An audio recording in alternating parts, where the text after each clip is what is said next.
example, societies in different parts of the world that were female authority-based. Okay? But in the Bible, this is the stories that we have from the Bible, it was the men were in charge.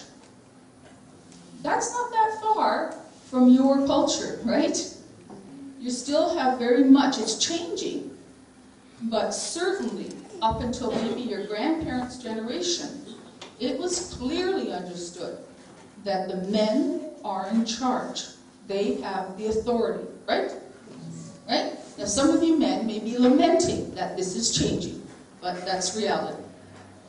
So what happened is that whenever people were struggling to talk about God, and don't forget, the people of Israel at the beginning were trying to figure out who is this God that came to our Moses and brought us, liberated us out of Egypt and out of the slavery. Who is this God? I am who I am.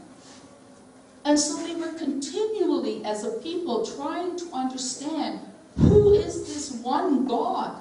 Because they came from a situation, from a culture, and from a history where many gods were worshipped, right? So when they talk about Babylon and so forth, it's all about worshiping many gods. And yet they were trying to figure out how to worship the one God. And so they were trying to figure out, well, how do we make our God stronger than these other gods? And most of the other gods were all male gods, men gods, right? So they had to figure out, how do we talk about our God being bigger and stronger and better and wiser than these other gods? Well, of course, it just has to be a bigger, wiser, more powerful man, right? Because the men were the powerful ones. So that's the first place that you begin to see these images of God being a man. Because only then they could say to the next door neighbor, so to speak, my God's better than your God, because my God, he's bigger and stronger. And that would seem normal to those people. You with me? Yes. I'm crying. So now let's move ahead many, many, many thousand years.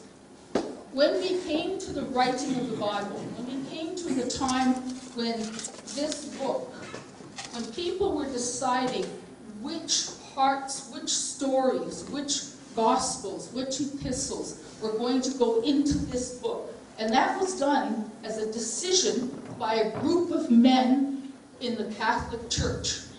Okay? Before that, there was lots of different things going around. Okay?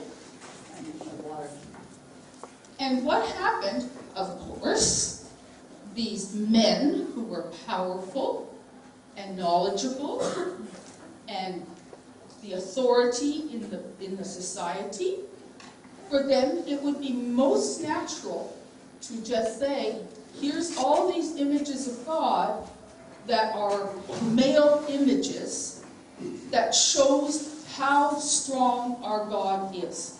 So the idea of God being strong carries through the whole history of the people of God. Why? Because in the society, even in that time, the male person was seen as the strong person, the one with the authority. And so God had to be like them, except better, right?